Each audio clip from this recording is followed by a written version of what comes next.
یا ایها الذین آمنوا اے د ایمان خاوندانو ان تتقوا الله کجری ویریږي تاسو د الله نه یجعل لكم فرقانا نو هغه جوړ کی تاسو د پاره امتیاز په حق او په باطل کې ويكفر عنكم او لری بکری تاسو سیئاتکم بدیان استاسو ويغفر لكم او بخ تاسو والله ذو الفضل العظیم او الله جل شانه د لوی فضل خاوند دی. اوس په دې آیت مبارکه کې بیا ټول مؤمنانو ته خطاب فرمایي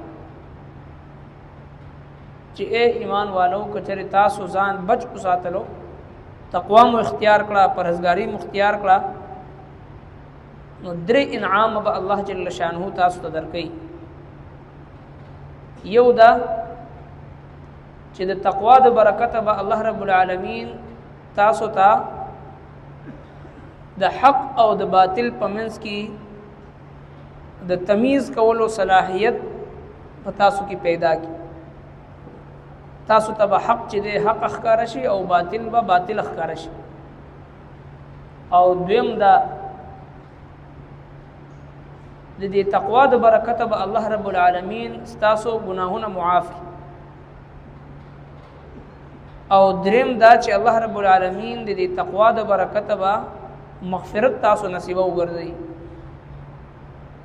دا درې انعام الله جل شانه یو مؤمن ته د تقوا د برکت ورکړي. یا ایها الذین آمنوا اے د ایمان خاوندانو سورہ انفال آیت نمبر 29 اے ایمان والو ان تتقوا الله کچری او یریږي تاسو د الله نه یجعل لكم نو هغه جوړ کی تاسو د پاره فرقانا امتیاز په حق او باطل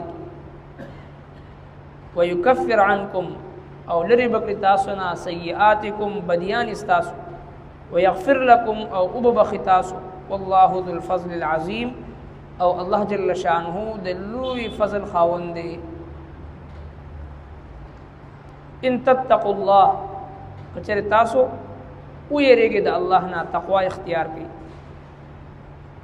نو دا تقوا یو داسې عظیم صفت دی یو داسې بهترین صفت دی چې کله دا په د یو مسلمان په زړه کې دا تقوا پیدا شي نو د تقوا د برکته یو مسلمان په دنیا کې د جنت هغه خوند او لذت هغه محسوسوي. د الله رب کائنات د مدد او د نصرت وعده د یو مؤمن سره هغه د تقوا په بنیاد باندې دي. او دغه تقوا ده چې قران کریم کې یو آیت مبارکه کې دو پیری دی حکم راغلی دی. یا ایها الذین آمنوا اتقوا الله ولتنظر نفس ما قدمت لغد واتقوا الله. یو آیت کې دو پیری د تقوا حکم راغلی او دغه شان چې زموږ استادو څومره عبادت دي فرایض دي واجبات دي نوافل دي عام عبادت دي داغه د جناب نبی کریم صلی الله علیه وسلم نا سنس تعداد او حدود داغه متعین دي. یوازې دا تقوا داسې ده چې د دې په باره کې الله رب کائنات فرمایي چې فتقوا الله ما استطعتم. تاسو تقوا ځان کې پیدا کړئ تقوا اختیار کړئ څومره تاسو نه کېدی شي نو چې څومره د انسان په وس کې وي هغه عمر الله جل شانه د دنا د تقوا تپوس کوي څومره د انسان په استطاعت کې وي دغه په وس کې وي. د دې صحت مقرر نه دی چې څومره کارونو کې یو انسان وس چلیږي او څومره حد پورې چلیږي هغه عمر به الله تبارک وتعالى دې مکلف ګرځولې دي او د دنا په تپوس کوي. نو تقوا ابتدا چې دی هغه د شرک نه ځان بچ کول دي د الله جل شانه په ذات او صفات کې څو شریک نه ګرځول او د تقوا اعلی مرتبه چې دا هغه د مشکوک او د مشتبه سيزونو نه اجتناب کول دي ځان بچ کول دي. او بیا د تقوا آسان تعریف حضرات علماء کرام داسې کوي چې د فرایض او اهتمام کول او د محرماتو نه اجتناب کول. چې کوم مسلمان کې دا صفت پیدا شو چې دی د فرایض او اهتمام کوي، پابندۍ سره فرایض سر ته رسي او د محرماتو نه اجتناب کوي، د حرام او سيزونو نه ځان بچ کوي، حرام قتل، حرام اوریدل، حرام وینا، حرام خورل او دغه شی په حرام ځای کې خپل شهوت پوره کول. چې کله دا صفات په یو مؤمن کې پیدا شي بس دی متقی دی. گویا که انتہائی آسان دی متقی جوړېدل، پرهیزګار جوړېدل، څه ګرانه خبره نه ده. الله رب کائنات چې دی خپل دین فطرت، دین اسلام انتہائی آسان ګرځولی دی. هغه دا چې فرایض او اهتمام او د محرماتو نه اجتناب، د فرایض او اهتمام او چې کوم حرام سيزونه دي هغې نه اجتناب کول، نو انتہائی آسان عمل دی. دې سره یو مؤمن متقی او پرهیزګار ګرځي.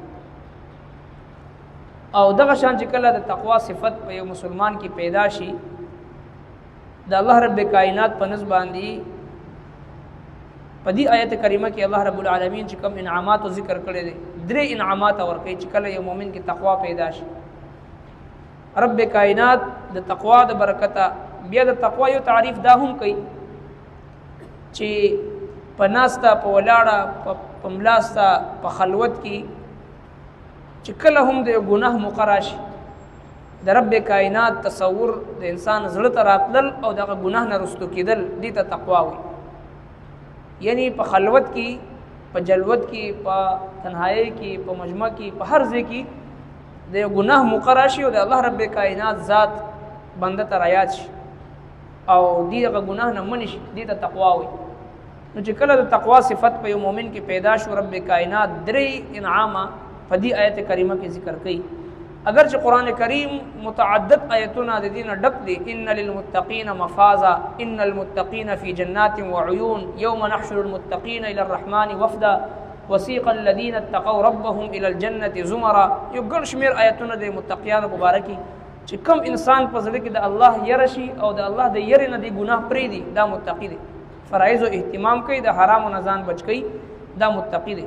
په دې آیت کریمه کې الله رب العالمین د دریو انعاماتو وعده کړی دی چې کوم مسلمان کې دا صفت د تقوا موجود وي، رب کائنات دې کې د حق او د باطل په منځ کې د فیصلې زړه کې یو نور پیدا کړي، دته ګناه ښکاره شي، نیکي ورته نیکي ښکاره شي او د ګناه نه نفرت د په زړه کې پیدا شي.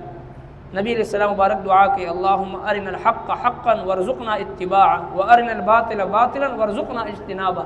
یا الله حق را تخکاره کی او دغه اتباع نصیب کی، او باطل را باطل ښکاره کی، دغه نه اجتناب د ځان ساتلو توفیق را نصیب کی.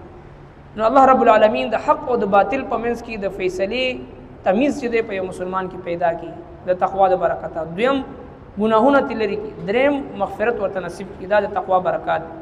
یا ایها الذین آمنوا اے د ایمان خاوندانو، ان تتقوا الله کجری ویریږي تاسو د الله نه، یجعل لكم فرقانا، نو هغه به جوړ کړي تاسو دپاره امتیاز په حق او په باطل کې، ویکفر عنکم او لرې به کړي تاسو نه سیئاتکم بدیان ستاسو، ویغفر لکم او وببخښي تاسو، والله ذو الفضل العظیم، او الله جل شانه د لوی فضل خاوند دی.